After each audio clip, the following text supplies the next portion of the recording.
Everyone, welcome back to my channel. पिछले video में हमने शुरू किया था भारत के पर्वत के बारे में।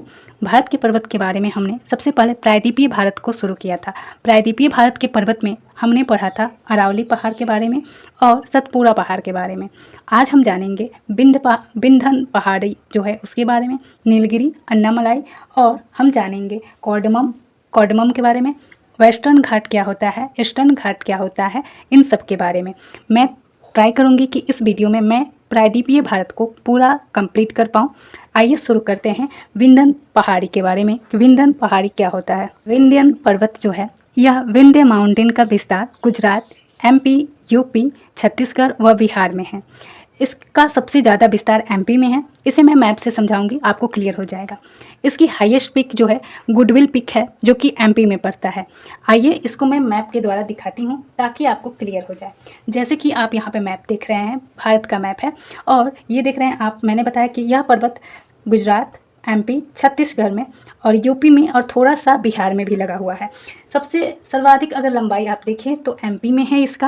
एमपी में ही इसका हाईएस्ट पिक पड़ता है। अगर आपसे पूछे विंध्य पर्वत की हाईएस्ट पिक क्या है तो गुडविल पिक है जो कि एमपी में पड़ता है।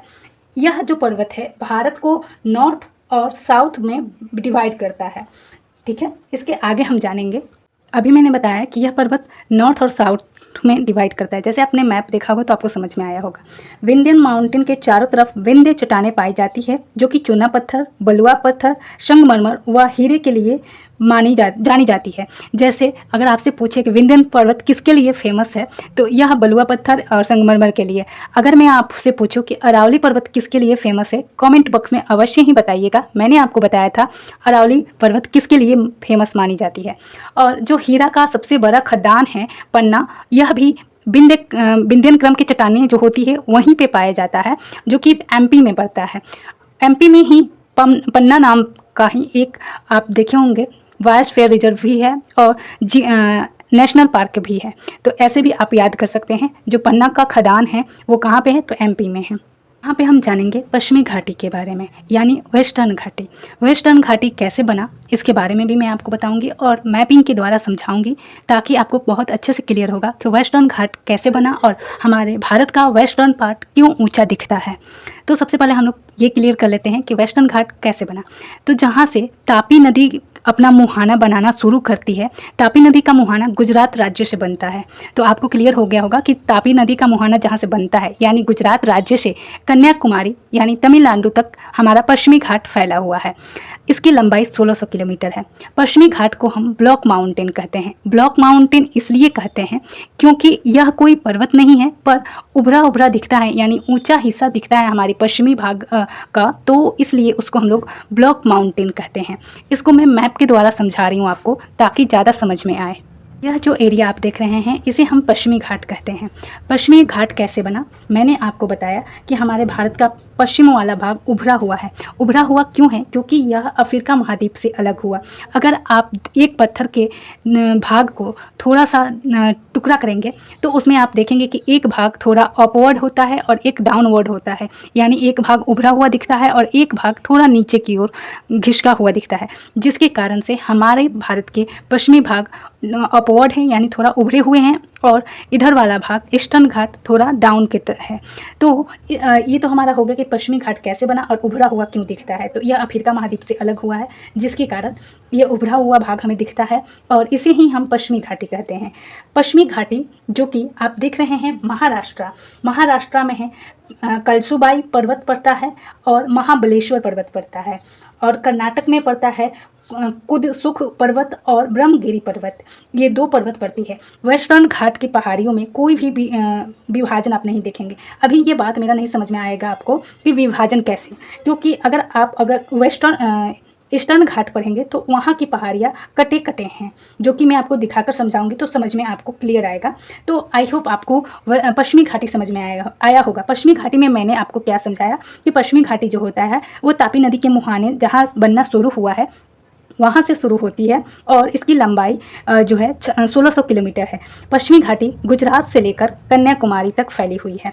पश्चिमी घाटी में हमारे 4 पहाड़ियाँ पाई जाती हैं। महाराष्ट्र में 2, कलसुबाई और महाबलेश्वर। कर्नाटक में भी 2 पाई जाती है, कुदसुख और ब्रह्मगिरी। ठीक है, अब हम चलते हैं ईस्टर्न घाट यानी पूर्वी घाट की ओर। साउथ इंडिया की ज़्यादातर नदियाँ जो है वेस्ट से ईस्ट की ओर बहती है, जिसे हम ईस्टर्न घाट कहते हैं। और यही कारण है कि ईस्ट से अगर वेस्ट से बहती है नदियाँ तो ईस्ट वाले भाग को विभाजित कर देती है। जैसे कि मैंने आपको समझाया था अभी कुछ ही देर पहले, मैंने बोला कि वेस्टर्न घाट की पहाड़ियों में कोई विभाजन नहीं पाया जाता है, जबकि ईस्टर्न घाट की पहाड़ियों में विभाजन पाया जाता होगा। ये बात अब आपको समझ में आएगी मैप के द्वारा। आइए मैं आपको मैप से क्लियर करती हूँ कि आप ये मैप देख रहे हैं। सबसे पहले हमने आपको वेस्टर्न घाट की पहाड़ियाँ पढ़ाया था, तो यही वाला हमारा भाग, ये जो भाग आप देख रहे हैं ये हमारा वेस्ट वाला होता है, और ये जो भाग आप देख रहे हैं ये ईस्ट भाग होता है। हमारी ज़्यादातर नदियाँ वेस्ट से ईस्ट की ओर बहती है, जिसके कारण जो ईस्ट की ये आप देख रहे हैं ना पहाड़ियाँ, इसमें विभाजन है, ये ऐसे है और ये बीच बीच से नदी फ्लो करती है। ये पहाड़ी है, ये नदी फ्लो करती है, ये पहाड़ी है, नदी फ्लो करती है। यही मैंने आपको समझाया था कि वेस्टर्न घाट में कोई विभाजन नहीं होता है, जबकि ईस्ट वाले भाग यानी पूर्वी घाट में पहाड़ियों में उनमें विभाजन पाया जाता है। वेस्टर्न घाट जो होती है, यहाँ की पहाड़ियों को देखेंगे, जो उड़ीसा है यहाँ पे महेंद्रगिरी की पहाड़ियाँ पाई जाती है। आंध्र प्रदेश में वेलिकोंडा, पालकोंडा, नालकोंडा और शेषचलम पहाड़ियाँ पाई जाती है। तमिलनाडु में जो पाया जाता है जावेदी, शोराय, पंचमलाई और शिखमलाई पाया जाता है। ये हमारी ईस्टर्न घाट की नदियाँ ईस्टर्न घाट की पहाड़ियाँ हैं। आई होप आपको समझ में आया होगा। आगे हम चलते हैं, गिरी की पहाड़ियाँ पढ़ेंगे। नीलगिरी की पहाड़ियाँ जो ईस्टर्न घाट व वेस्टर्न घाट जहाँ पे दोनों आपस में मिलते हैं, मैंने आपको ईस्टर्न और वेस्टर्न इसीलिए पहले पढ़ाया ताकि आपको समझ में आए। जहाँ पे ईस्टर्न घाट और वेस्टर्न घाट मिलते हैं वहीं पे नीलगिरी पहाड़ी बनती है। इसको मैं मैप से समझाऊंगी तो आपको बहुत अच्छे से क्लियर होगा। यह पहाड़ी कर्नाटक, केरल और तमिलनाडु में फैली हुई है। नीलगिरी की हाईएस्ट पीक जो होता है डोडा बेटा है, जो कि दक्षिण भारत की सेकंड हाईएस्ट पीक है। नीलगिरी पर होडा और वगडा जनजाति निवास करती है। आइए इसे हम मैप के द्वारा समझाते हैं कि ईस्टर्न घाट और वेस्टर्न घाट कहाँ पे मिलकर बनाते हैं नीलगिरी पहाड़ी। मैप से समझने पे बहुत ईजी तरह से आपको समझ में आएगा। आप एरिया देख रहे हैं, ये हमारा वेस्टर्न घाट होता है, यहाँ पे मैं W लिख दे रही हूँ, और ये हमारा ईस्टर्न घाट होता है। देखिए ये जो वेस्टर्न घाट है ना, वेस्टर्न घाट आकर यहाँ पे मिला, ठीक है, और यहाँ से ईस्ट वाला भाग है, ये दोनों एक जगह पर, ये जहाँ पे मिल रहे हैं ना, यहीं पे हमारा बनता है नीलगिरी पहाड़ी। नीलगिरी की पहाड़ी अधिकतर आप देखेंगे कि केरल में, कर्नाटक में और तमिलनाडु 3 राज्यों में फैला हुआ है।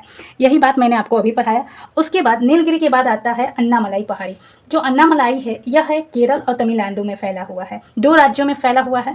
उसके बाद कोडमम आता है। कोडमम पहाड़ी का अधिकतर भाग जो है यह केरल में है, और थोड़ा सा ही भाग जो आप ये ग्रीन वाला हरा वाला पेन से देख रहे हैं वो है तमिलनाडु का भाग। तो हल्का सा थोड़ा सा भाग कोडमम का तमिलनाडु में है, अधिकतर भाग केरल में है। इसका क्रम भी पूछ लेता है एग्जामों में कि सबसे पहले कौन आता है, तो सबसे पहले हमारा है नीलगिरी, अन्नामलाई, फिर सबसे दक्षिणतम कोडमम। ऐसे भी आप याद कर सकते हैं। हम जानेंगे अन्नामलाई के बारे में। अन्नामलाई जो है यह नीलगिरी के दक्षिण में है। यह 2 राज्यों में फैला हुआ, केरल व तमिलनाडु में। इसका हाईएस्ट पीक, अन्नामलाई की हाईएस्ट पीक जो है अनाईमोड़ी है, जो कि दक्षिण भारत की हाईएस्ट पीक है। अन्नामलाई जो है यह पर्वत को ही हम लोग एलिफेंट हिल्स भी कहा जाता है। उसके बाद हम जानेंगे कोडमम। जो कोडमम है यह 2 राज्यों में फैला हुआ है, अधिकतर भाग इसका केरल में है और थोड़ा सा ही भाग तमिलनाडु राज्य में है, और यह हमारा सबसे दक्षिणतम भाग है। आई होप आपको ये पूरा समझ में आया होगा। प्रायद्वीपीय भारत का पहाड़ हमारा कंप्लीट होता है यहीं पे। नेक्स्ट वीडियो में हम पढ़ेंगे द हिमालय पर्वत के बारे में। कमेंट में अवश्य ही बताइएगा कि यह वीडियो आपको और यह सेशन कैसा लगा, क्योंकि आपका फीडबैक मेरे लिए बहुत इंपॉर्टेंट होता है। इससे मुझे मोटिवेशन मिलता है नेक्स्ट वीडियो बनाने के लिए, और सब्सक्राइब तो अवश्य ही कर दीजिएगा। Thank you.